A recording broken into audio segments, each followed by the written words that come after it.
Okay, सो हम Aida फॉर्मूले के बेसिस पे स्क्रिप्ट लिख चुके हैं। ठीक है, हम जो हमारा पीएएस फॉर्मूला है उसके बेसिस पे भी स्क्रिप्ट लिख चुके हैं। तो अब जो हमारा तीसरा फॉर्मूला है दैट इज FAB, यानी फीचर एडवांटेज बेनिफिट। ऑलराइट, तो अब हम इसके बेसिस पे लिखते हैं स्क्रिप्ट। ठीक है, तो सबसे पहले ये हमारे पास डिटेल भी है जो हमने लिखा था। ठीक है, तो अब हम जाएंगे चैट जीपीटी में और इससे पहले पूछेंगे कि do you know what formula of copy writing is. ठीक है, इसे पूछेंगे कि ये क्या फॉर्मूला है कॉपी राइटिंग का, ये आपको पता है क्या है? देखिए, इसको पता है। ठीक है, ये फॉर्मूले के बारे में इसको पता है। ऑलराइट, तो ये इसको पता है कि क्या है ये फॉर्मूला। ठीक है, तो अब हम इसे बोलेंगे कि बेस्ड ऑन दिस डेटा हमारे लिए एक स्क्रिप्ट लिखो। तो इसको हम करते हैं कॉपी और लिखते हैं इसको कि based on the detail shared above please right a very persuasive and direct response.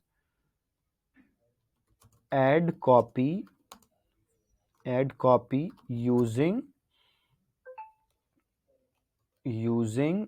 f using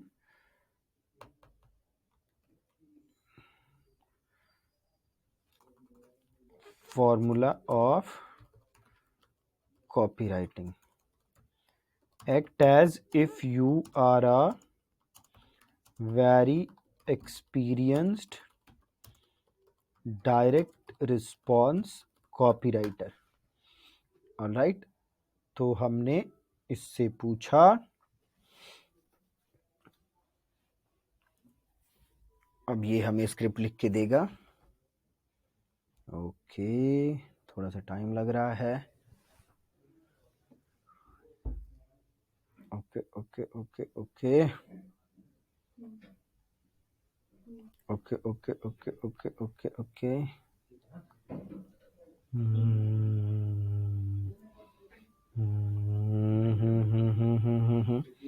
okay, काम ही नहीं कर रहा है। तब तक एक और काम करते हैं, ये जो प्रॉम्प्ट है इसे कॉपी करके इसमें भी डालते हैं।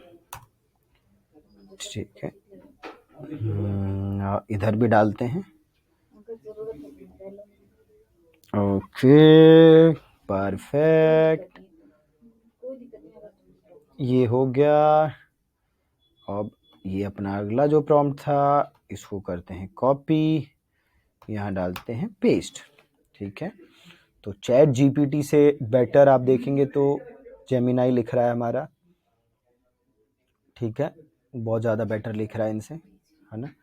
तो ये हमारा चैट जीपीटी का नहीं आया बट यहाँ आ गया। ठीक है, तो यहाँ से आ गया, हम इसको हम यूज़ कर सकते हैं। ठीक है, परफेक्ट। तो ऐसे हम FAB बेसिस पे स्क्रिप्ट लिख सकते हैं। ठीक है, तो ये हमारा एक और तरीका हो गया स्क्रिप्ट लिखने का, और यहाँ पे आप ड्राफ्ट में जाके रीजनरेट करके यहाँ से आप और यूज़ कर सकते हैं। ऑलराइट, तो ऐसे हम कर सकते हैं। ठीक है ji, thank you so much for watching this lesson.